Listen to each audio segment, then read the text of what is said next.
jury, RTL, Le Figaro, LCI. Invité aujourd'hui, Jean-Yves Le Drian, ministre de l'Europe et des Affaires étrangères. Le débat est dirigé par Benjamin Sportouche. Bonjour à tous, bienvenue dans le grand studio de RTL et merci pour votre fidélité. Bonjour Jean-Yves Le Drian. Bonjour. Merci d'être avec nous aujourd'hui pour ce grand jury. À mes côtés pour vous interroger, Marion Mourgue du Figaro. Bonjour Marion. Bonjour. Et Adrien Gindre, fidèle au poste TF1 LCI. En fin d'émission, nous retrouvons Marie-Pierre Haddad pour Parole aux électeurs. Vous pouvez envoyer toutes vos questions pendant l'émission sur les réseaux sociaux du grand jury et de RTL. Hashtag le grand jury.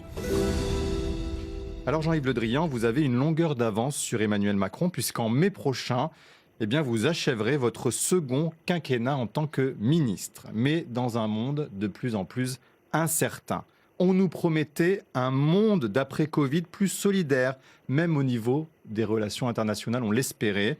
Et dans une interview au Monde d'hier, d'avant-hier plus précisément, vous nous prédisez au contraire un monde d'avant, mais en pire. À cause de qui sera-t-il pire? Des Russes et des Chinois? Il y a une accumulation des rivalités de puissance. Il y a une brutalisation de la vie internationale. Il y a des crises qui se développent partout et dans lesquelles les puissances essayent de s'introduire, de s'interférer. Et il y a un accroissement de la militarisation. Nous sommes dans un monde extrêmement peu tranquille, avec le développement des violences et des risques, le développement des menaces sur lesquelles il nous faut être très très vigilants. Oui, le monde dans lequel nous vivons après le Covid est un monde plus grave que celui qu'on connaissait avant, mais il y a néanmoins des éléments qui nous rassurent un peu. Lesquels? Dans la mesure où, par rapport à la montée des populismes, par rapport à la montée des radicalisations, on voit qu'en Europe, des pays ont tenu. L'Allemagne tient, l'Italie tient, l'Espagne tient, d'autres aussi. Les populismes sont contenus. Et puis France, par ailleurs, par ailleurs, dans le monde, le retour des États-Unis dans, comme on dit, la communauté internationale, dans les grands enjeux de ce qu'on appelle le multilatéralisme, c'est-à-dire le fait que les États se retrouvent à essayer de respecter des règles entre eux et se respecter mutuellement. Cette nouveauté-là est quand même très forte et c'est un élément positif. Il y a donc là à agir pour essayer de gagner cette course de vitesse. On est dans une course de vitesse sur les modèles, sur les statuts, sur les puissances. Et il faut là-dedans que l'Europe joue toute sa partition et toute son rôle. Sur le populisme, que vous en parliez, est-ce que vous pensez que la France est à l'abri de ce populisme? Non, elle n'est pas à l'abri du populisme. Non, M. Zemmour est un exemple particulièrement frappant du populisme ambiant. Et il faut combattre ce populisme parce que le populisme, c'est le début du déclin et du rétrécissement. Oui, c'est l'inverse. Le populisme s'affiche comme contre le rétrécissement, or c'est du rétrécissement. Mais quand vous voyez qu'Éric Zemmour est crédité de 17% dans les sondages, est-ce que ça vous inquiète? Qu'est-ce que pour vous ça dit de l'état de la France? C'est Monsieur Zemmour, on ne va pas passer toute l'émission dessus, non, j'imagine. Non, mais vous en avez parlé spontanément. Parce qu'il est l'incarnation du populisme en France. C'est un semeur de haine, un semeur de fragmentation de la société française, un semeur de division et un matador du déclinisme. Il refait l'histoire et il l'interprète à sa façon. Il veut mettre la société française en situation de peur.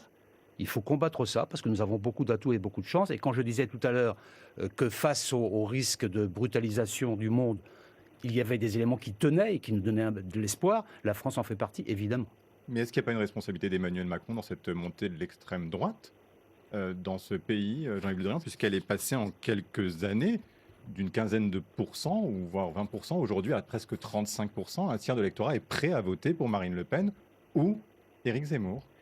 Quand on attise la peur, parfois on fait des adeptes. Mais le fait que le président Macron, depuis le début de son quinquennat, essaye de rassembler très largement sur à la fois le devenir de la France, l'unité de la nation, le fait de lutter contre les assignations à résidence, les inégalités de destin, le fait de porter notre pays à la tête de l'Europe. Non, il est au contraire le porteur de ce qui pourra faire la France de demain à la tête de l'Europe en menant une politique de rassemblement, mais aussi une politique de paix et aussi en affirmant la puissance de l'Europe dans le nouveau concert des nations. Alors, on va y venir sur la puissance de l'Europe dans quelques instants, mais d'abord, une actualité qui émeut le monde entier, celle de la joueuse de tennis chinoise, Peng Shuai, je vais y arriver.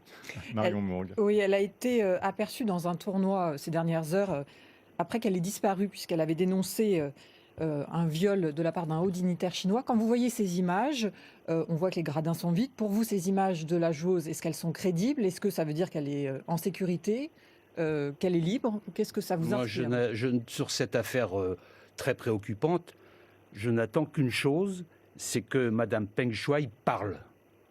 Et si les autorités chinoises veulent faire la clarté, eh bien, il faut qu'ils permettent à Madame Peng Shuai de parler, de dire où elle est, comment elle vit, qu'est-ce qu'elle fait et comment elle prépare les Jeux Olympiques futurs. Parce que vous n'êtes pas sûr qu'elle soit en vie à l'heure où nous parlons, Jean-Yves Le Drian. Qu'on nous dise qu'elle a disparu manifestement. Et si ce n'est pas vrai, qu'elle parle. Et si nous n'avons pas ces preuves-là, est-ce que, comme l'ont dit les Américains, la France serait prête à ne pas envoyer de représentants officiels gouvernementaux aux prochains Jeux Olympiques en Chine? Que d'abord elle puisse parler, et si d'aventure ça lui était interdit, ou si il y avait manifestement une disparition, alors on serait amené à en tirer quelques conséquences diplomatiques, oui, bien sûr. Mais quelles conséquences? Est-ce qu'encore une fois, on verra la à ce moment-là. conclusion de tout ça, c'est pas que de toute façon, nous resterons impuissants face à la Chine? Le fait, il ne faut pas non plus exagérer. Le fait de ne pas aller à l'ouverture des Jeux Olympiques avec un ambassadeur, c'est pas une forme de puissance par rapport à la Chine.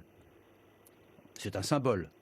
Mais c'est ce qu'ont demandé les États-Unis, par exemple. Évidemment, si d'aventure on n'avait pas de nouvelles de cette grande joueuse de tennis, on en tirerait quelques conséquences diplomatiques. Mais donc, quelles conséquences? Vous verrez à ce moment-là.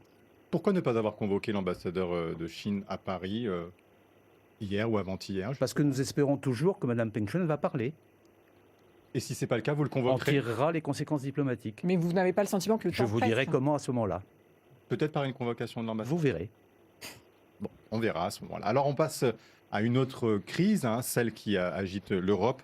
C'est les pêcheurs. Vous savez que la Grande-Bretagne refuse toujours d'accorder des autorisations à un grand nombre de pêcheurs pour qu'ils puissent faire leur activité de pêche au quotidien. Boris Johnson fait ce qu'il veut.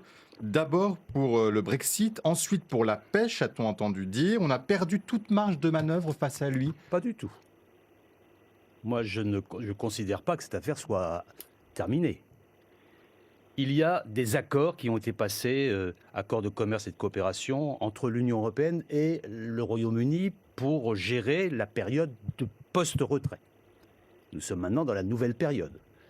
Et là, dans ces accords, les enjeux de pêche avaient été précisément analysés, précisément développés. Et on peut considérer que ces accords respectaient l'histoire des pêches européennes, des pêches françaises dans l'espace maritime britannique. Mais aujourd'hui, comment est-ce qu'on fait pour obtenir ce que l'on veut? Aujourd'hui, c'est dans les détails que les complications arrivent, puisque autant sur les principes, je trouvais que l'accord avait de la qualité et respectait l'histoire, respectait les droits, ce qu'on appelle les droits historiques de pêche dans l'histoire maritime européenne et française.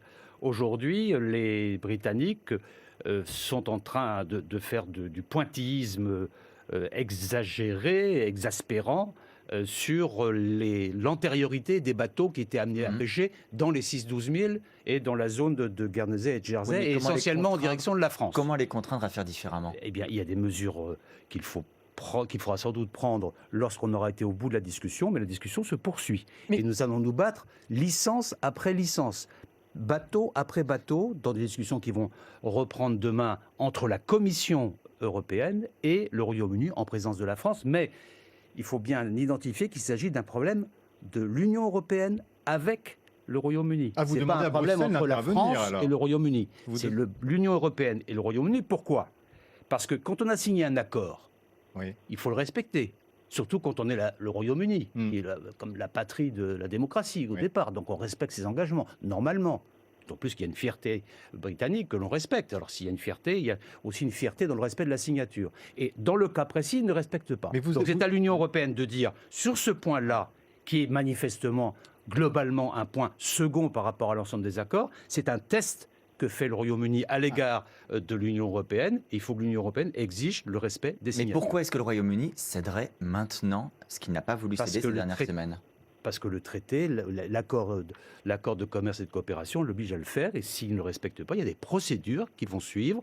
Et nous allons agir en ce sens. Nous serons Mais intraitables il en sur le fait un sujet. bras de fer politique, diplomatique. c'est Il une en fait question un bras de fer principe. contre la France. Oui. Nous en faisons un bras de fer entre l'Union européenne et le Royaume-Uni. C'est là tout le Donc vous changement. demandez à Bruxelles d'intervenir, vous Mais trouvez qu'elle n'est pas assez Bruxelles présente. sera demain dans la discussion avec le Royaume-Uni Mais quand- pour obtenir satisfaction et ne pas se perdre dans la définition des antériorités des bateaux. Mais quand vous voyez que votre collègue du gouvernement, la ministre de la Mer, Annick Girardin, a déjà préparé les indemnisations, est-ce que finalement la France n'a pas Non, baissé je les pense- bras? Est-ce qu'elle n'a pas abandonné les pêcheurs? C'est ce que la c'est pas- droite pas du vous tout. reproche. Non, je pense que je laisse la droite à sa compétition interne. Elle essaye de faire feu de tout bois sur le sujet. Mais en réalité, là, ce qu'a dit la ministre de la Mer, c'est que pendant cette période-là, nous avons une capacité financière pour soutenir les pêcheurs. Donc, c'est comme dans un conflit social. Quand il y a un conflit social et qu'on sait qu'il y a une caisse de remboursement, on est plus fort pour tenir. Là, on dit aux pêcheurs, nous avons de l'argent. Mais ça justifie justement d'être beaucoup plus ferme et beaucoup plus dur parce qu'on peut prendre le temps. Jean-Yves Le Drian, autre sujet de litige entre Paris et Londres, eh bien, ce sont les migrants qui continuent d'affluer dans le nord de notre pays pour traverser la Manche. Ce matin, votre collègue Gérald Darmanin renvoie la responsabilité aux Britanniques sur ce sujet aussi et à leur marché du travail qui fonctionne, dit-il, avec une armée de réserve de travailleurs clandestins payés à moindre coût et exploités. Il leur demande aux Britanniques de changer leur modèle économique. C'est aussi ce que vous leur demandez, vous, ce matin ? Absolument, mais je pense que Gérard Darmanin a tout à fait raison. Mais on peut faire ça, nous cet sommes, interventionniste. les Britanniques veulent nous faire prendre la responsabilité des difficultés qu'ils rencontrent pour la gestion de migrants sur leur propre territoire. Nous avons, depuis les accords du Touquet, d'une certaine manière, nous gérons pour compte des Britanniques leurs propres frontières. Je pense que nous avons, à ce sujet, nous n'avons rien à nous reprocher. Nous La sommes France tout ne à peut fait pas dans les faire clous. plus. Mais Contrairement à ce que demandent les nous Britanniques. assumons totalement nos responsabilités. C'est aussi aux Britanniques d'assumer les leurs. On n'a vraiment aucune leçon à recevoir en la matière. Oui, mais eux considèrent que la France ne fait pas assez pour empêcher le passage de migrants. Eh bien, je leur laisse ce point de vue.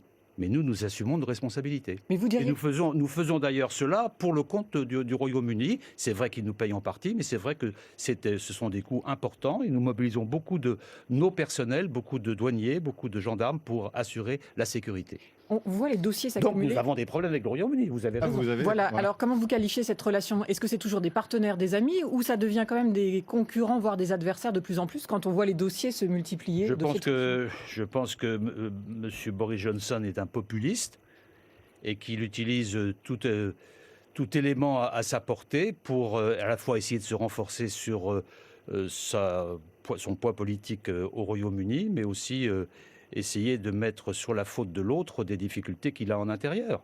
Et donc il faut rompre avec cette logique-là. Le Royaume-Uni est un grand pays, même s'il n'est plus malheureusement pour nous, je pense, et Mais- pour eux aussi dans l'Union européenne, ça reste un partenaire potentiel. Mais on dans peut être beaucoup de ami domaines. avec un Donc populiste. nous sommes prêts à parler avec le Royaume-Uni, Mais est-ce qu'on peut être ami qu'on avec un n'accumule populiste pas ainsi les manœuvres populistes essentiellement contre la France, parce qu'à ce moment-là, on ne peut pas avoir un dialogue sérieux. Moi, je suis pour un dialogue ouvert avec Mais le Royaume-Uni. est-ce Je qu'il faut dirais pas- d'ailleurs ça à ma collègue que j'ai rencontrée dans quelques jours à Liverpool. Il faut ouvrir une discussion et ne pas rester enfermé dans des irritants de ce type qui sont attisés par les Est-ce qu'il- autorités britanniques. Est-ce qu'il ne faut pas frapper du poing sur la table vis-à-vis justement de ce que vous qualifiez de populiste, Boris Johnson? Est-ce qu'il ne faut pas montrer un peu plus de force de la part de la France? Qu'est-ce que vous voulez faire? Ah bah, ça, c'est vous le ministre, il y a différents Non, mais moyens. Est-ce que- Frapper le Royaume-Uni. Enfin, Non, non, je parle dans les mots. Je dis dans les, Oh, les sanctions. les dans mots que termes. nous utilisons sont d'une très grande fermeté. Le président de la République a rencontré Boris Johnson il y a peu de jours à Rome au moment du G20 et il lui a dit les choses très clairement. Mais Jean-Yves Le Drian, Mario Moore vous demandait si le Royaume-Uni était toujours aujourd'hui un allié, un ami. Vous dites Boris Johnson est un populiste. Peut-on être Oui. allié ou ami avec un populiste? On peut être allié et ami qu'avec un grand pays. Dirigé par un populiste. Non, c'est pas une.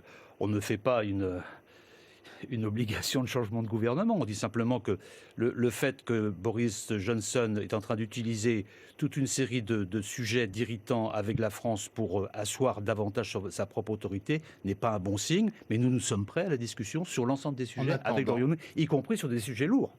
Ouais. Au-delà de cela, il y a eu aussi l'AUKUS, dont on a parlé antérieurement, et On va qui y est un revenir sujet sur un les- peu difficile dans sur nos les- relations avec le Royaume-Uni. Sur les sous-marins, mais vous, l'homme de gauche, en attendant, est-ce que vous ne... quand vous voyez le traitement de ces migrants dans le nord de la France, ça choque certains, notamment une commission d'enquête parlementaire qui dénonce dans la manière dont la France agit, la traque qu'ils subissent, ces camps de fortune démantelés sans précaution. Nous respectons le droit et nous continuerons à respecter le droit. Mais sur le fond, concernant l'immigration, je pense qu'il faut poser le problème très sereinement aujourd'hui en Europe, parce que c'est vrai que le statu quo tel qu'il est aujourd'hui ne peut pas rester ainsi. On le voit dans la crise bélarusse. On va en parler justement. Pour que les enjeux migratoires soient bien posés, il faut bien distinguer 3 mouvements différents. Il y a d'abord l'impérative nécessité de respecter le droit d'asile.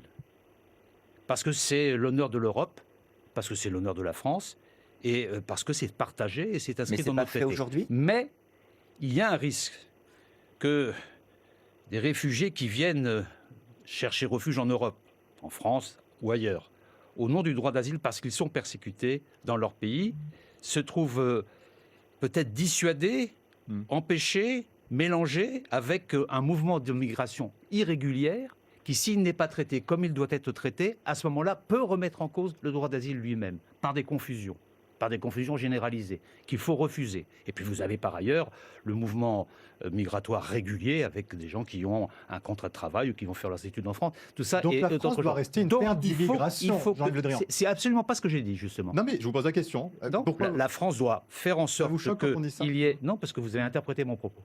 La France souhaite que les mouvements de migration réguliers puissent se poursuivre, que ce soit avec des contrats de travail ou pour des étudiants.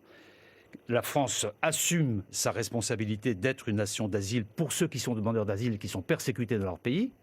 Mais la France doit maîtriser son flot, le flot de migrants irréguliers s'il se produit dans le cadre européen, parce que c'est aussi la nécessité à remplir pour que les 2 autres paramètres soient remplis. Mais par exemple, très concrètement, pourquoi la France n'accueille-t-elle pas ou ne propose-t-elle pas l'asile politique aux 2000 hommes, femmes et enfants qui, vous venez d'en parler, sont actuellement à la frontière entre la Biélorussie et la Pologne? Ils sont 2000. Est-ce que la France n'aurait pas de leur Parce qu'il proposer s'agit, en l'occurrence là, il ne s'agit pas d'abord, de mon point de vue, d'un mouvement migratoire.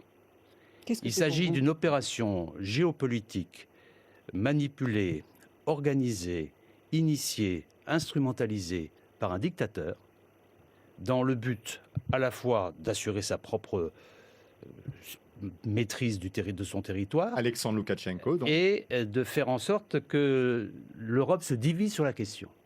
C'est une vaste manipulation, c'est vraiment un trafic d'êtres humains. Mais qu'est-ce qu'il Et cherche à, en faisant ça à nous diviser, il n'a pas réussi. Oui, mais avec quel objectif? Qu'est-ce que ça fait de pour lui que se l'Europe maintenir au divise pouvoir et de faire en sorte que l'Europe, qui apparaît vraiment solidaire dans cette affaire, et heureusement, ne soit pas unie et puisse se disloquer par rapport à des mouvements de protestation ou par rapport à une mauvaise gestion des frontières qui ne se produit pas. Mais est-ce que Et vous donc, voyez la main de la là-dessus, Russie derrière?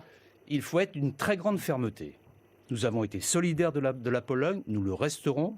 Nous avons demandé à ce que le Haut Commissariat aux réfugiés puisse s'installer en Biélorussie pour traiter la situation de ces personnes. Ce sont des réfugiés, il faut donc qu'ils soient traités comme tels. Ce sont des migrants, il faut qu'ils soient traités comme tels, à la fois d'un point de vue humanitaire, à la fois aussi dans la possibilité de retourner dans leur pays d'origine. Et il faut en même temps combattre les sergents recruteurs qui, dans certains pays, avec la complicité de Loukachenko, ont semé du rêve qui aboutit aujourd'hui à des drames. C'est ça la position de l'Union européenne. Il ne faut pas se laisser emporter par de bons sentiments qui deviennent finalement de mauvais sentiments Vous direz, à la comme fin. le Premier ministre polonais ce matin, que c'est la plus grande tentative de déstabilisation de l'Europe depuis la guerre froide? Non, il exagère. Il y a eu des flux migratoires beaucoup plus importants. Rappelez-vous 2015. Nous sommes dans une opération de manipulation.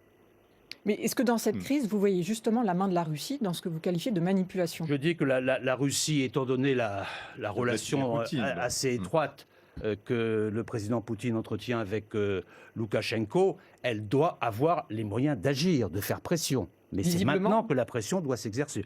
diplomatiquement ou même peut-être autrement. Mais en tout C'est-à-dire cas, il y a des liens réels entre les deux pays et je pense que M. Poutine serait bien inspiré de les mettre en œuvre. Autrement, ça veut dire quoi? Comment est-ce qu'on exerce une pression sur la Russie?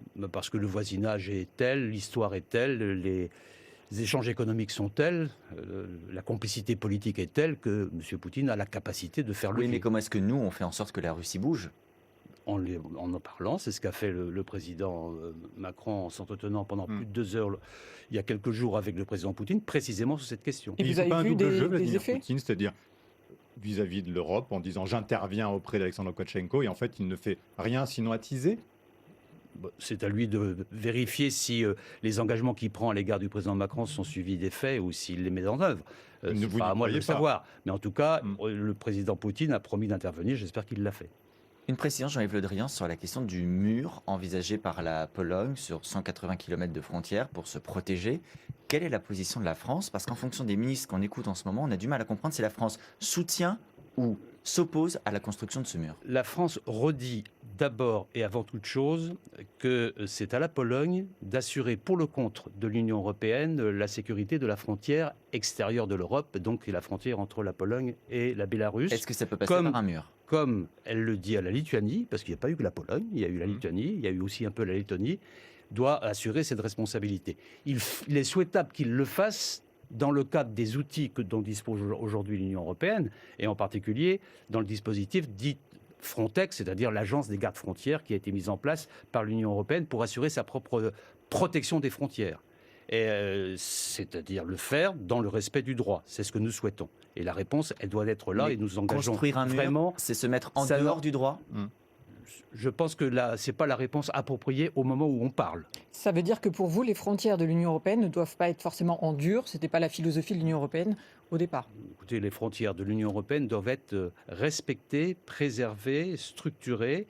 Et pour cela, il y a des outils que l'Union européenne a mis en place, c'est-à-dire l'agence des Oui, mais gardes est-ce frontières. qu'elles sont peut suffisamment utiliser. surveillées? Jean-Yves, c'est la question. Moi, j'ai le Pourquoi sentiment quand même que Franchement. et en Pologne, et en Lituanie, et en Lettonie, les temps derniers, ça s'est quand même passé de manière assez stricte. Mais vous insistez sur Frontex. Est-ce que vraiment Frontex est à la hauteur de ces crises? Est-ce qu'elle a les moyens d'agir? Oui, aujourd'hui, oui. Parce qu'on l'entend peu dans c'est cette crise. Frontex qui a agi en Lituanie. Mhm. En Lituanie, il y a eu beaucoup de tentatives aussi menées par Loukachenko dans la même démarche, et ça a été enrayé. Jean-Yves Le Drian, il y a un instant, on parlait de Vladimir Poutine. Vous disiez qu'il n'était pas complètement étranger de par ses liens avec la Biélorussie. Est-ce que là, on est face à un pays concurrent, adversaire, ennemi, ami, allié? Comment est-ce qu'aujourd'hui vous qualifiez l'attitude Il a- de la Russie à notre endroit? Dans cette affaire, ou d'une manière Bah, générale, dans cette affaire et en général, parce qu'en fait les deux sont intimement liés. c'est d'abord un voisin. C'est très factuel. Oui, non, c'est facile, mais c'est une réalité. Et le problème, c'est que la géographie est têtue, comme vous le savez, et que la Russie, à ma connaissance, n'a pas manifesté son intention de déménager. Un voisin Et quand gênant. vous avez des voisins, ça arrive dans la vie d'avoir des voisins insupportables, ça arrive dans la vie d'avoir des voisins qui vous irritent, mais restent vos voisins. Donc il faut trouver la manière d'agir ensemble au mieux de nos intérêts pour que nous ayons avec ce voisin, qui est parfois encombrant, une relation que nous voudrions de confiance. Un voisin envahissant. Un voisin parfois insupportable. Mais au premier sens du terme, quand on regarde. Et donc, à cet égard-là, il faut de toute façon continuer à parler avec ce voisin. Mais il a pas Et l'air c'est de la vous raison pour écouter laquelle, beaucoup. c'est la raison pour laquelle nous avons eu la semaine dernière une rencontre qu'on appelle la rencontre 2+2 entre mon collègue Lavrov, ministre des Affaires étrangères de Russie, le ministre de la Défense russe, M. Shoigu, et Mme Parly et moi-même, pour faire un point. Mais est-ce qu'il Je ne vous peux pas vous écoute? dire que ça s'est très bien passé, mais ça s'est passé. Plutôt mal. Et il importe que... Oui, mais il faut garder des chemins de dialogue. Autrement, si vous, avec votre voisin, vous ne parlez plus, Mais il à ce mène à moment-là, quoi ça ce se passera mal. dialogue, Jean-Yves Le Drian? Pardon? Il mène à quoi ce dialogue? On entend ce que vous dites, il faut garder le dialogue. Oui, mais alors il y a encore des faut-il qu'il il faut, débouche. il faut se dire les choses très clairement, c'est ce qu'on fait. C'est-à-dire que, par exemple, sur la crise ukrainienne, nous sommes dit les choses de manière très claire. Vous vous êtes dit quoi? Je vais peut-être finir l'ensemble mais des sujets, parce que on va y revenir si vous voulez sur l'Ukraine.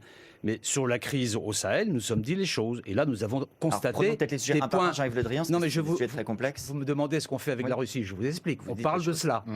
Mais on parle aussi des sujets sur lesquels on peut avoir des Non, mais ce convergences. qu'on se demande, c'est une fois qu'on en parle, est-ce que ça permet d'avancer ou est-ce que les Russes sont dans une telle attitude que ça ne permet pas d'avancer? Sur les sujets sur lesquels on a des convergences, on peut avancer. Je pense par exemple à la crise du Caucase, où finalement les échanges ont permis de faire quelques progrès et d'inciter et l'Azerbaïdjan et l'Arménie à faire des pas en avant pour essayer de calmer la situation et de faire en sorte que le cessez-le-feu du mois de novembre puisse progressivement se traduire dans les actes. C'est vrai sur le Caucase, mais c'est vrai aussi sur l'Iran. Donc, on a des points de travail en commun qu'il faut respecter. Juste, ma question, c'était pour qualifier notre relation avec la Russie. Vous nous avez répondu de manière très factuelle, c'est un voisin. Je vous repose la question, est-ce que c'est un voisin qui est un concurrent, un adversaire, un ennemi, un allié? Comment est-ce qu'on peut qualifier la relation? Je crois l'avoir qualifié. Un voisin encombrant, un voisin parfois insupportable, avec lequel il faut parler. Nous avons une longue histoire ensemble, c'est un grand pays, nous avons parfois des intérêts politiques communs, nous avons parfois des intérêts économiques communs qu'il faut préserver parce que c'est notre intérêt aussi. Et pour le reste, dire les choses très clairement avec eux, sur tous les sujets, ne pas se cacher. On va venir dans la deuxième partie de l'émission, mais juste avant la pause, puisqu'on parle de Vladimir Poutine, est-ce qu'on ne tourne pas un peu autour du pot, très franchement, Jean-Yves Le Drian? Est-ce que ce n'est pas tout simplement un dictateur qui est aujourd'hui au pouvoir en Russie? Mon rôle n'est pas d'attribuer des étiquettes à un tel ou un tel. Vous l'avez fait sur Loukachenko. Oui, parce que c'est un vrai dictateur et qui ne respecte pas le résultat des élections. Donc là, vous voyez une différence. À partir du moment où quelqu'un vole des élections, à partir du moment où quelqu'un organise des détournements d'avions lui-même, à partir du moment où quelqu'un provoque cette crise, cette vraie faux crise migratoire que je viens de décrire, oui, c'est un dictateur. À partir du moment où il réprime ses concitoyens, oui, c'est un dictateur. Mais Vladimir Poutine, quand il menace de dissoudre une ONG, pilier de la défense des droits humains en Russie, je vais dire que Poutine, aujourd'hui, est dans une forme de dérive autoritaire qui s'est accélérée au cours des derniers mois, à la fois dans la répression des opposants, à la fois par l'affaire Navalny, et cette dérive autoritaire est préoccupante, oui. Il veut nuire à l'Europe et à la France? Il veut assurer son pouvoir, il veut assurer le poids de la Russie dans le jeu international, et il n'a aucun intérêt à avoir à côté de lui, comme voisin ou comme voisine à ce moment-là, une Europe solide et unifiée. Et est-ce qu'il veut envahir, ou du moins entrer en territoire ukrainien? On parle de 100 000 hommes massés à la frontière russe, juste à côté de l'Ukraine. Est-ce que c'est une information que vous confirmez? Qu'est-ce que la France a comme élément sur cette situation? Nous sommes préoccupés de l'accumulation de forces aux frontières de l'Ukraine, à la limite du Donbass. Il y a eu des manœuvres qui ont été organisées au mois d'avril dernier, qui nous avaient aussi préoccupés. Il reste des éléments sensibles présents sur place, avec manifestement des mouvements qui vont dans ce sens. Et nous avons dit, parce que c'est aussi l'intérêt de se parler, nous avons dit fortement et clairement à nos interlocuteurs que, évidemment, toute violation de la frontière ukrainienne et toute intrusion aurait des conséquences extrêmement graves pour la suite. Ils sont 100 000 aujourd'hui? Je ne donne pas de chiffres. Mais c'est ce que vous craignez. Bon. Qui ne dit mot constant, dit-on. En tous les cas, on se retrouve dans quelques minutes pour la suite de ce grand jury de Jean-Yves Le Drian. On parlera notamment de la menace terroriste en France, avec en fond de décor l'Afghanistan. À tout de suite.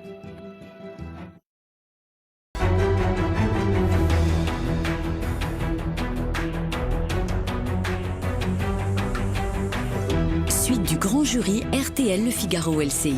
Invité aujourd'hui, le ministre de l'Europe et des Affaires étrangères, Jean-Yves Le Drian. Le débat est dirigé par Benjamin Sportouche. Avec à mes côtés Marion Mourgue du Figaro et Adrien Gindre de TF1 LCI. On parlait de la Russie et de son influence de plus en plus présente et prégnante. Avant d'y revenir, une question quand même sur la crise sanitaire et la pandémie qui perdure. On a vu qu'il y avait des mouvements en Autriche, aux Pays-Bas, de manifestations contre les restrictions. Est-ce que vous craignez les mêmes mouvements en France, Jean-Yves Le Drian, une contagion justement européenne, notamment à la France?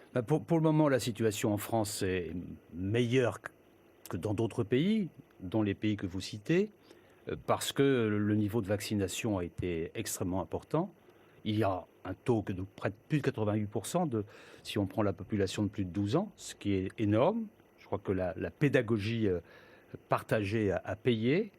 Il faut poursuivre parce qu'il y a encore des pourcentages à pouvoir gratter pour aboutir à un résultat encore meilleur, mais c'est la meilleure protection. C'est la vaccination, c'est le pass sanitaire et c'est demain... Mais quand vous voyez ce qui se passe en Guadeloupe, par exemple, est-ce que ça vous inquiète avec l'envoi du RAID et du Guadeloupe, il y a GIGN? plusieurs choses qui se passent, mais il y a d'abord une forme de révolte menée par des minorités qui sont insupportables, à la fois les révoltes et les minorités dans leur action, qui aboutissent à des incendies d'habitation. C'est parfaitement inacceptable. Et je crois que le ministre de l'Intérieur a raison, et avec le ministre des Outre-mer, de faire preuve de fermeté pour empêcher cette dérive-là.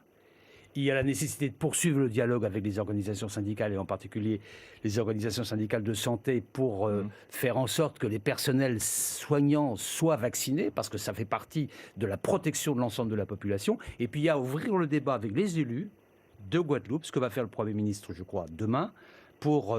avec les élus, faire prendre conscience des dangers que représente cette situation, parce qu'il faut se protéger. Et la protection, c'est le vaccin, c'est les 2 doses et le rappel pour ceux qui ont plus de 65 ans, comme moi personnellement, comme je me suis fait aussi rappeler, et pour que l'on puisse généraliser le rappel et que le pass sanitaire soit le bon outil de protection. Voilà la situation française aujourd'hui. Oui. Mais ce virus est tellement imprévisible qu'il faut se prémunir contre d'éventuelles évolutions. Mais pour l'instant, je pense que nous sommes dans le bon chemin. Autre menace mondiale, c'est le terrorisme. Quel est le niveau de la menace aujourd'hui en France, après, bien évidemment, les événements en Afghanistan et la prise de Kaboul par les talibans il y a quelques mois? Il n'y a pas de répercussions. Et à l'approche des fêtes. Sur le lien avec l'Afghanistan, aujourd'hui, on ne peut pas dire qu'il y ait un lien direct entre un risque terroriste accru de par l'Afghanistan, même s'il y a des risques majeurs en Afghanistan. Aujourd'hui, parce que à la fois les talibans sont en conflit avec Daesh en Afghanistan. C'est pas les mêmes organisations, c'est pas les mêmes orientations, c'est pas les mêmes conceptions du pouvoir, même s'il y a des proximités. Et on connaît dans l'histoire le fait que Al-Qaïda a été lié dans le passé aux talibans et qu'aujourd'hui la rupture n'est pas suffisamment faite. Donc il n'y a pas de lien direct aujourd'hui, mais il faut garder la plus grande vigilance néanmoins sur ce point. Sur le reste, les risques sont toujours là. Les services de renseignement français se sont considérablement renforcés depuis 2015. Ils sont très très vigilants, on déjoue des menaces très régulièrement et cette vigilance doit être partagée en particulier au moment des fêtes. Mais c'est-à-dire que quand vous dites que l'Afghanistan ne vient pas inspirer, les talibans ne viennent pas inspirer une menace supplémentaire sur notre pays? Pas à cette heure, mais il faut être prudent. Pas à cette heure, mais il faut être prudent. Alors on revient bien, aussi à l'influence de la Russie en Afrique, mais aussi à nos troupes d'abord françaises en Afrique qui sont malmenées, Marion Mourgue. Oui, on l'a vu au Burkina où un convoi militaire a été bloqué. Est-ce que la France est toujours bien accueillie en Afrique? Il y a des manipulateurs, là aussi, par des réseaux sociaux, par des fausses nouvelles, par l'instrumentalisation d'une partie de la presse qui joue contre la France. Certains, parfois même inspirés par des réseaux européens. Est-ce qu'il n'y a pas une dégradation des relations entre la France et l'Afrique? Mais entre la France et l'Afrique? Non, je ne crois pas. Je pense que plus globalement, je reviendrai sur le Sahel, mais plus globalement, les initiatives qui ont été prises par le président de la République au mois de mai dernier sur l'élaboration d'un New Deal pour l'Afrique. Parce que la question pour l'Afrique, là, maintenant, ça va être la question de sortie de crise. Les États-Unis viennent de faire un plan de relance considérable, l'Europe vient de faire un plan de relance considérable, et alors l'Afrique, qu'est-ce qui va se passer? Et donc il importe d'avoir les outils nécessaires pour permettre que l'Afrique fasse un saut qualitatif dans son développement en sortie de crise. Mais pour revenir quand même sur le Burkina, parce que quand vous entendez armée française dégage, est-ce que ça ne veut pas dire que la France n'a plus sa place là-bas? Oui, c'est aussi ce qu'on entend en République centrafricaine parfois, et c'est aussi parfois ce qu'on entend au Mali. Il y a des réseaux qui sont spécialisés là-dedans. Je pense que sur le fond, au Sahel, avant de repasser sur l'Afrique en général, les choses sont très claires. Il y a 5 pays dont les autorités responsables, qui pour 4 d'entre elles, pas pour le Mali, sont élus dans des résultats électoraux qui ont été constatés et qui ont été reconnus. 5 pays demandent à la France d'intervenir pour les aider à lutter contre le terrorisme. Et nous répondons à leur demande avec l'appui des Nations Unies. avec l'appui des Nations Unies et avec l'appui des Européens. Que la grande nouveauté par rapport à la question que vous me posez, c'est que les Européens sont là, non seulement dans la formation des forces armées de ces 5 pays, mais aussi physiquement par des forces qui restent capables de lutter contre le terrorisme. 10 pays européens. Il y a quelques années, vous n'auriez jamais vu ça. Moi, quand j'étais au début ministre de la Défense, jamais j'aurais imaginé que sur une intervention extérieure, on aurait pu avoir, en plus de la France, 10 pays européens avec des soldats au sol. Et pour C'est autant, une grande certains pays nouveauté. comme le Mali semblent vouloir se tourner vers des milices privées Je vais y venir. russes. Ça, c'est la situation, parce qu'on m'interroge sur le Burkina Faso. Oui, Je veux bien mais- passer du Burkina Faso au Mali. La frontière n'est pas tout à fait sécurisée encore. Mais je vais passer de vous, madame, à vous, monsieur, Mais tout cela dans concerne un les forces instant. françaises. Mais On sur voit le bien Burkina, la j'espère que... défiance. De certains, oui, Hmm. pour des raisons politiques évidentes. Et sur le Burkina Faso, encore plus clairement, et nous avons fait savoir au président Kaboré que nous souhaitions qu'il aide à régler cette situation à Kaya dont vous parlez il y a un instant. Je pense que ça va se régler, mais ça peut être un peu tendu pour des raisons à la fois internes et parfois externes, puisqu'il y a des relais d'opinion qui, Alors, aujourd'hui, font aussi Jean-Yves Le Drian. de la guerre informative. Restons sur les intérêts au français Mali. et sur le Mali en particulier et l'influence russe. Adrien. Quand vous dites les intérêts externes, c'est encore une manière de cibler, par exemple, la Russie. Je citais le Mali à l'instant parce que le Mali a des contacts avec la Russie pour voir dans quelle mesure une milice privée, appelée Wagner, peut travailler dans le pays, alors même justement qu'il y a également des soldats français. Est-ce que les deux sont compatibles? Est-ce que la France restera au Mali si le Mali choisit de travailler avec la milice privée russe Wagner? La première question pour le Mali, que j'adresse ici aussi aux responsables maliens par votre intermédiaire, c'est de remplir les engagements qu'ils ont pris à l'égard de leurs collègues de l'Afrique de l'Ouest, comme quoi il y aurait une transition qui s'achèverait au mois de février. Parce que les autorités actuelles du Mali sont des autorités de coup d'État, d'un double coup d'État. Parce qu'il y a un premier coup d'État, puis un deuxième coup d'État dans le coup d'État. Et donc c'est un groupe de colonels. Ils ont pris l'engagement à l'égard de leur père de provoquer des élections, une transition qui devrait intervenir en février. Il faut qu'ils le respectent. Sinon, nous allons mettre contre eux des sanctions, y compris les Africains, mais aussi les Européens. Deuxièmement, si ils considèrent que l'appel à une milice de mercenaires, Wagner, ce sont généralement d'anciens soldats russes qui s'entraînent en Russie, qui sont transportés par des avions russes, mais qui font de la guerre par procuration. Et proche de Dans la Vladimir mesure Poutine. où ils Et n'ont- proche de de Poutine, et dans la mesure où ils n'ont pas non plus, à cet égard, de responsabilité, puisque c'est une milice privée qui ne dépend, qui est sous la responsabilité de personne finalement officiellement, au moins officiellement, et qui donc du coup ne répondent pas de leurs faits. Or on sait, parce qu'ils pratiquent en République centrafricaine, que ce sont des prédateurs, que ce sont des gens qui ne respectent aucunement le droit, que parfois ils font des violations en tout genre, et qu'ils ont des pratiques insupportables. Mais donc est-ce qu'on se Il n'est retirera pas si le possible Mali avance avec d'envisager que Wagner vienne au Mali.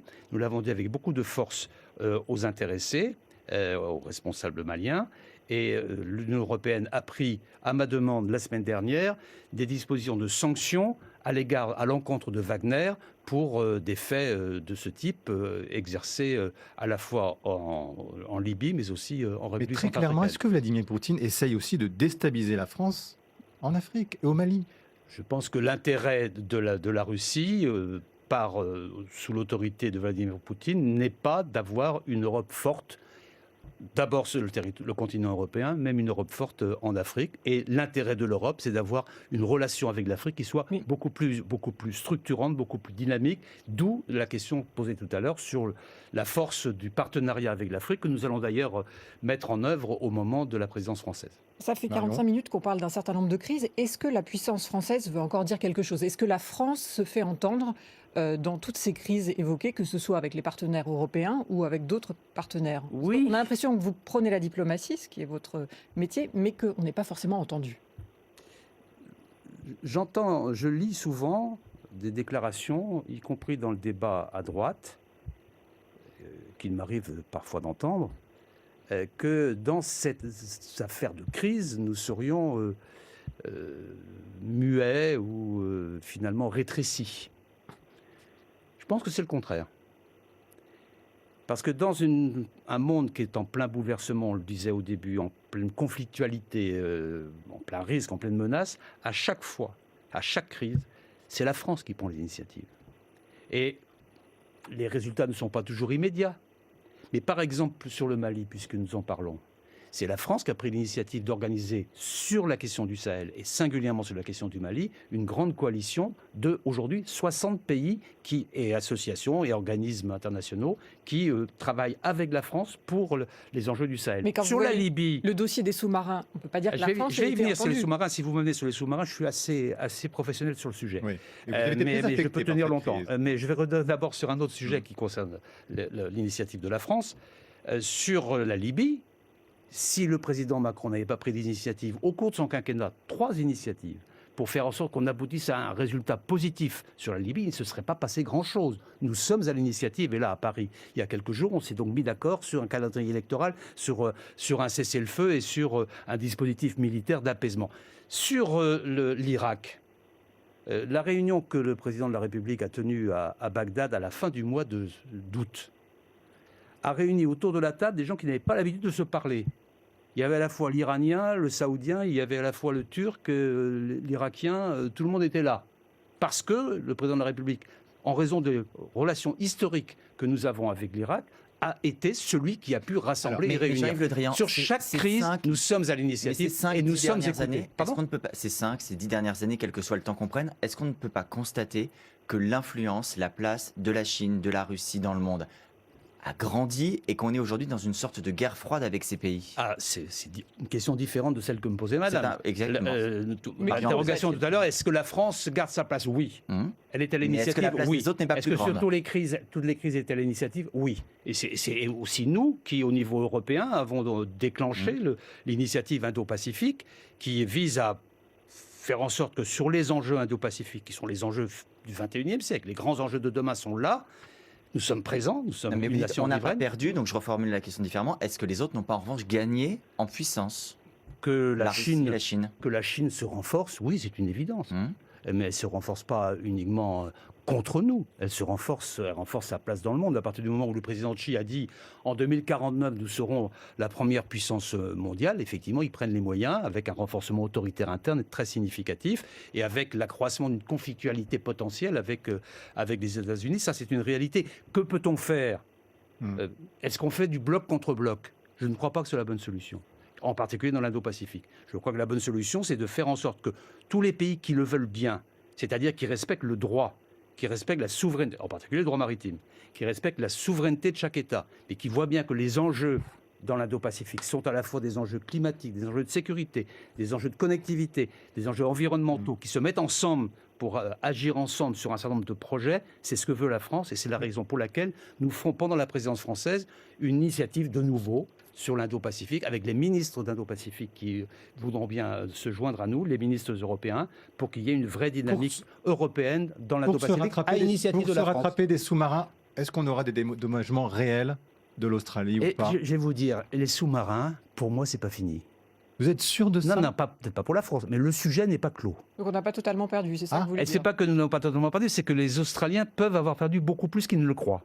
Parce que, écoutez, c'est un projet de projet pour l'instant. Les trois se sont mis d'accord, avec beaucoup de solennité, sur l'initiative Australie, Royaume-Uni et de mensonges. États-Unis, et de mensonges, et de confidentialité, de secrets. Enfin, ils sont mis d'accord sur quoi? Sur le fait que dans 18 mois, il y aura un projet. Point. Pour ça que ça a pu rester secret. Quand on se dit ça à quelques-uns, on peut garder le secret. Il ne reste plus que 16 mois. Mais pour l'instant, il n'y a rien. Mais ça veut dire quoi pour la France alors? C'est le contrat est rompu, ça, c'est clair. Mais pour les Australiens, je suis un peu inquiet. Mais ça veut dire que ce contrat sera peut-être pas honoré, mais ils pourraient revenir vers nous, les Australiens? On verra bien à un moment donné ou à un autre. Mais en tout cas, ce que je dis simplement très clairement, c'est qu'aujourd'hui, le contrat est rompu avec les Australiens. On va agir et on agit en conséquence pour être remboursé de nos frais et puis pour que la rupture puisse aboutir à ce que nous soyons complètement respectés. Bien. C'est une première chose. Mais le sujet qui a été posé par le Premier ministre australien était de dire « je fais ça parce que j'ai peur de la Chine. Et j'ai peur que ça aille plus vite. J'ai peur que ça aille trop vite. » Or, nous, notre premier sous-marin, on le livrait en 2030, 33. Je ne sais pas à quelle date sera livré le premier sous-marin nucléaire à l'Australie. Je ne sais pas. Peut-être que quelqu'un le sait, mais pour l'instant, je ne sais pas. Et donc, je vous dis que cette histoire-là n'est pas finie, on va en parler longtemps. C'est un sujet sur lequel vous êtes assez à vif, monsieur le ministre. Est-ce que c'est un échec personnel pour vous? Non, je crois que ce n'est pas la question uniquement entre l'Australie et la France. C'est le fait que cette initiative, je pense, est une initiative qui peut être dangereuse sur l'équilibre de la paix dans le Pacifique. Sur l'équilibre de la paix. Question express. Le grand jury, question express. Pour ou contre, Jean-Yves Le Drian, la suppression des 2 corps de hauts fonctionnaires qui constituent aujourd'hui le Quai d'Orsay? J'étais contre, et je pense que les mesures que j'ai pu faire passer dans les arbitrages du Premier ministre et du Président de la République me permettent de dire qu'on a pu assouplir, enrayer les conséquences négatives que ça pouvait représenter. Bon, donc vous êtes rassuré. Pour ou contre accueillir Julian Assange, le lanceur d'alerte, en France? Il faut qu'il fasse une demande. Et s'il fait cette demande? On verra. C'est pas le Pourquoi ça ne gouvernement serait pas automatique? Non, parce qu'il y a l'OFPRA. Mais si c'est un lanceur d'alerte, ça ne rend pas automatique sa venue en pas à France? l'instant. Et vous ne le souhaitez pas, vous, personnellement? Je ne prends pas de position sur une demande qui ne m'est pas formulée. Jamais dans la vie. Mais à titre personnel, vous ne direz pas ce que vous en pensez? Je ne prends pas position sur une demande qui ne m'est pas formulée. Je ne sais pas s'il a formulé la demande à quelqu'un, mais en tout cas, pas au gouvernement français. Pour ou contre l'introduction du YEL dans le dictionnaire Petit Robert? Contre, ce n'est pas ma culture, et c'est pas comme ça que je vois les choses. Pour ou contre Jean-Yves Le Drian, de nouveau ministre dans un second quinquennat d'Emmanuel Macron? Le nouveau Est-ce que ministre vous de moi. pourriez- ministre de quoi? Oh là, Est-ce que vous, est-ce que vous pourriez, si vous le je suis demande? tout à fait mobilisé sur la présidence française de l'Union européenne qui va commencer au 1er janvier, dont j'assume sous la responsabilité du président de la République un peu et du Premier ministre la mise en œuvre. Après, les choses, on les verra. Vous verrez, vous dites pas non.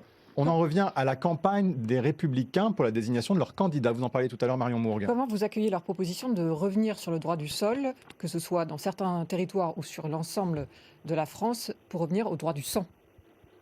Je ne suis pas sous cette logique-là. Et je pense qu'ils ont tort d'aller dans cette dérive, qui ne représente pas l'histoire de la République ni le creuset républicain. Ils ne sont plus un parti de gouvernement, dit Gérald Darmanin ce matin. Dans le débat tel qu'on le voit, il y a, c'est la difficulté des primaires. On l'a vu dans le passé pour d'autres formations politiques, dont la mienne. Le système des primaires de ce type parfois entraîne des surenchères que les intéressés ne peuvent pas mettre en œuvre ensuite. Puis il y a le Parti socialiste. Vous avez été socialiste, vous avez gouverné 44 sous un ans. président socialiste. Aujourd'hui, est-ce que vous partagez encore des idées, des valeurs avec la candidate socialiste Anne Hidalgo? Je ne connais pas son programme pour l'instant. Vous Je connaissez pense peut-être qu'il ses va- valeurs? Oui, elle a une histoire que je respecte, mais je ne connais pas son programme.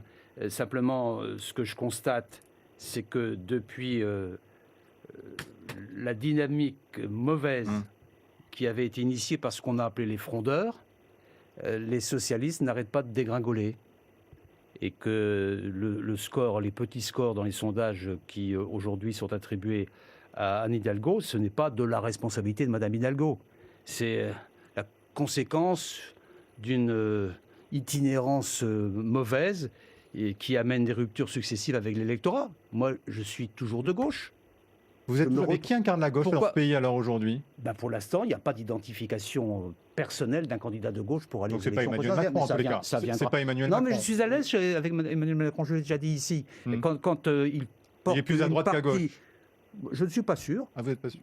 Non, quand il porte la force du message sur le renoncement à l'assignation de résidence, que ce soit l'assignation de résidence sociale ou l'assignation de résidence territoriale, pour que les Français puissent choisir librement leur destin et avoir les moyens de le faire, c'est quoi ça, sinon des dispositions de gauche? Quand il gère la crise du COVAX, avec les orientations qu'il a prises, gratuité des vaccins, gratuité des masques, organisation du chômage partiel, fonds de garantie de l'État, relance économique. Mais c'est quoi ça? Sinon, une forme de New Deal à la française. Moi, je m'en trouve complètement là-dedans. Qui propose le contraire? Aucun socialiste. Alors, l'esprit de gauche, il est aussi là. Alors demain, je ne sais pas ce qui se passera. Il y aura sans doute une forme de social-démocratie qui émergera. Mais le Parti socialiste, aujourd'hui, il est vraiment résiduel. Parole aux électeurs. Le grand jury, parole aux électeurs. Bonjour Marie-Pierre Haddad. Bonjour à tous, bonjour Jean-Yves Le Drian. Alors nous avons reçu plusieurs questions d'internautes vraiment très concrètes et j'ai sélectionné celle de Philippe qui s'inquiète des effets de la mondialisation et il vous prend un exemple, il vous demande comment expliquez-vous que des tomates espagnoles coûtent moins cher que des tomates françaises et lui il se désole d'avoir cité cet exemple-là parce qu'il y en a beaucoup d'autres d'après lui. Je pense que le bon moyen parce que c'est pas la mondialisation, c'est l'Europe. Et donc, c'est l'unité du marché européen. Et c'est le fait que l'on produise en Europe dans des conditions à peu près identiques pour éviter du dumping. Et c'est le fait aussi que certaines régions d'Europe se spécialisent dans certaines productions agricoles et pas d'autres. Et donc, du coup, Mais c'est il faut, normal d'après vous ? Non, je pense qu'il faut harmoniser les conditions de prix et singulièrement faire en sorte que l'initiative que nous avons prise d'avoir au niveau européen un salaire minimum garanti et partagé sera une bonne initiative qui permettra d'enrayer au moins en partie les différenciations de prix. Autre question. Oui, alors cette fois-ci, c'est Samy qui souhaite vous interpeller sur la situation en Syrie et les conséquences de cette guerre pour l'Europe et surtout pour la France. Écoutez sa question. Monsieur le ministre, qu'allez-vous faire pour anticiper au lieu de subir les prochaines vagues migratoires venant de pays où la France a soutenu de mauvaises personnes comme la Syrie ? Qu'allez-vous faire pour moins subir le chantage d'Erdogan et permettre à la population syrienne de rester chez elle ? Je comprends notre interlocuteur qu'il aurait voulu qu'on soutienne Bachar el-Assad. Ah non, il dit qu'il faut peut-être tendre la main davantage aux Syriens qui souhaitent venir. Non, mais la situation en Syrie, aujourd'hui, n'est pas stabilisée du tout. Il y a régulièrement à Genève un comité constitutionnel qui se réunit pour essayer de trouver la sortie politique d'une situation qui n'est pas clarifiée. Puisque quand vous voyez, je m'adresse à mon interlocuteur, il y a un gouvernement à Damas, mais il y a une zone nord-est qui est aujourd'hui toujours en situation de conflictualité, avec à la fois des Kurdes, des Américains, des Russes, des Syriens, des Turcs. Tout cela dans un espace extrêmement restreint qui risque régulièrement l'incident de guerre. Et puis vous avez la partie du nord-ouest qui est également une situation conflictuelle. Donc rien n'est clarifié quand on pense aussi qu'il y a des dizaines plusieurs millions de Syriens qui sont réfugiés à l'extérieur. Donc il importe de faire pression auprès de Bachar el-Assad pour qu'il y ait une ouverture politique. Tant qu'il n'y aura pas d'ouverture politique, il n'y aura pas de possibilité de réconciliation, parce qu'il faudra d'abord réconcilier les Syriens avant de passer à autre chose. Une question sur les visas vis-à-vis du Maghreb, Marie. Oui, et notamment de l'Algérie, puisque la France a limité le nombre de visas pour les Algériens pour que l'Algérie reprenne ses ressortissants. Est-ce que ça a eu un effet réel, cette décision ? On a avec l'Algérie une période un peu difficile, vous le savez, sans doute basée sur des malentendus, que nous souhaitons voir dépasser. Nous souhaitons vraiment qu'il y ait avec ce pays une relation apaisée et le président de la République s'y emploie, moi-même.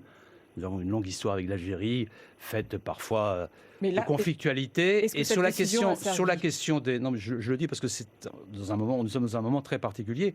Sur la relation avec l'Algérie, le sujet, il est simple, mais on avait commencé à bien travailler sur cette hypothèse il y a quelques mois. Il est le suivant. Lorsque des Algériens sont constatés en situation irrégulière sur le territoire français, donc ils n'ont demandé à personne, ils sont en situation irrégulière. Et en plus, certains ont pu commettre des actes qui sont délictueux. À ce moment-là, nous les renvoyons dans leur pays d'origine et il faut trouver le bon mode de coopération pour le renvoi dans le pays d'origine. Et il y a eu, je dois le dire, à un moment donné, un dysfonctionnement dans cette coopération-là. Il faut donc qu'on retrouve la coopération avec l'Algérie sur ce sujet. On a des propositions à faire aux Algériens et lorsqu'on pourra renouer le dialogue, on le fera. Mais on ne peut toujours pas survoler le ciel algérien. Ça fait partie des malentendus. C'est toujours le cas. Toute dernière question, très rapidement, Marie-Pierre Haddad. Oui, les internautes n'ont pas compris le choix de l'ex-otage Sophie Pétronin de retourner au Mali alors qu'elle y a été retenue pendant 4 ans. Est-ce que vous aussi, ça suscite une incompréhension ? Complètement. Qu'elle y reste. Qu'elle y reste. Vous êtes très ferme. On ne peut pas, pendant plusieurs mois, voire plusieurs années, mobiliser les services secrets, y compris les militaires, pour essayer de sortir cette femme de cette situation d'otage, de la ramener, et ensuite elle repart en disant « je suis bien là ». Si elle est bien au Mali, qu'elle y reste. Mais si elle est à nouveau prise en otage, que fera la France? Écoutez, elle dit qu'elle est bien, donc j'imagine qu'elle est bien. Donc on comprend que nous n'interviendrons pas une deuxième fois. C'est dit, merci Jean-Yves Le Drian, merci à tous de nous avoir suivis, très belle semaine à tous, à la semaine prochaine.